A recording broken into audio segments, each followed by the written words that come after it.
अस्सलामुअलैकुम।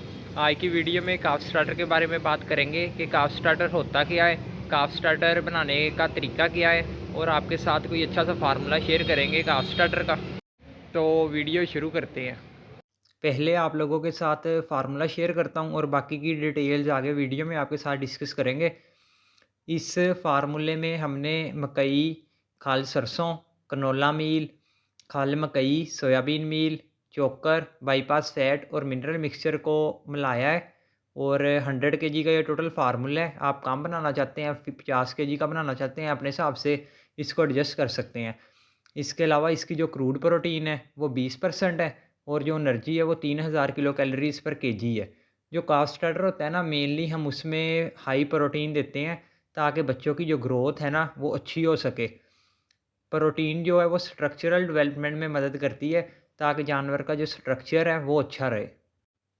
तो total 100 KG का राशन है। इसमें जो मकई है ये आपने 40 किलो लेनी है, रेपसीड के खल सरसों 10 किलो लेनी है और ये जितने भी इंग्रेडिएंट्स मैं आपको बता रहा हूँ ना ये आपने सारे ग्राइंड फॉर्म में लेने हैं। ठीक है, ग्राइंड करवा के लेके आएँ। चोकर तो वेली ग्राइंड होती है और बाकी जितने भी इंग्रेडिएंट्स हैं आपने ग्राइंडेड फॉर्म में लेने हैं।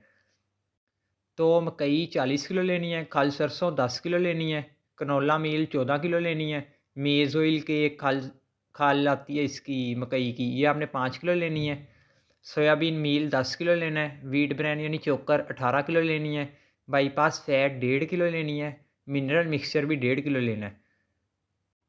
इस फार्मूले में हमने एनर्जी के सोर्स के तौर पे मकई को इस्तेमाल किया और जो एनर्जी के मेजर मेनली सोर्स हैं वो रेपसीड केक, मेज़ ऑयल केक, सोयाबीन मील और कनोला मील, ये सारे बेसिकली हमारे बेहतरीन प्रोटीन के सोर्सेज हैं। अब बात करते हैं कि जो काफ स्टार्टर है ये होता क्या है। काफ स्टार्टर बेसिकली कह लेंगे जब आप शुरू में छोटे बच्चे को वंडा देना शुरू करते हैं ना, जो वंडा आप दे रहे हैं हम उसी को काफ स्टार्टर कहते हैं। वो वंडा दूसरे वंडों से थोड़ा सा मुख्तलिफ होता है। एक तो वो ग्राइंडेड पाउडर फॉर्म में होता है, हम इनको छोटे बच्चों को पैलेट फॉर्म में नहीं ऑफ़र कर सकते।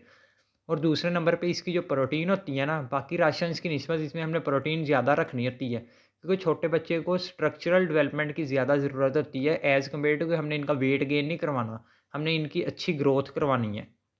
और जो छोटे बच्चे होते हैं कोशिश करें कि आप इनको सब्ज़ चारा ना प्रोवाइड करें। सब्ज़ चारा इनका जो र्यूमन है उसको डेवलप नहीं होने देता। तो आप ये करेंगे, एक टाइम दूध 2 टाइम दूध दे रहे हैं शुरू वाले दिनों में तो साथ काफ स्टार्टर शुरू कर लें। काफ स्टार्टर आप 3 डेज़ 3 दिन का जो बच्चा होता है ना उसको शुरू कर सकते हैं और आगे मैक्सिमम 4 मंथ तक लेके जाएँ इसको काफ स्टार्टर को। उसके बाद नेक्स्ट कोई वनडे का फार्मूला दें तो 1 से लेके 4 मंथ के जो बच्चे होते हैं आप उनको ये वाला फार्मूला दे सकते हैं। आप लोग अपने फार्म पे 2 बच्चों पे तजर्बा भी कर सकते हैं। एक को काफ स्टार्टर दे के देख लें और एक को सब्ज़ चारा।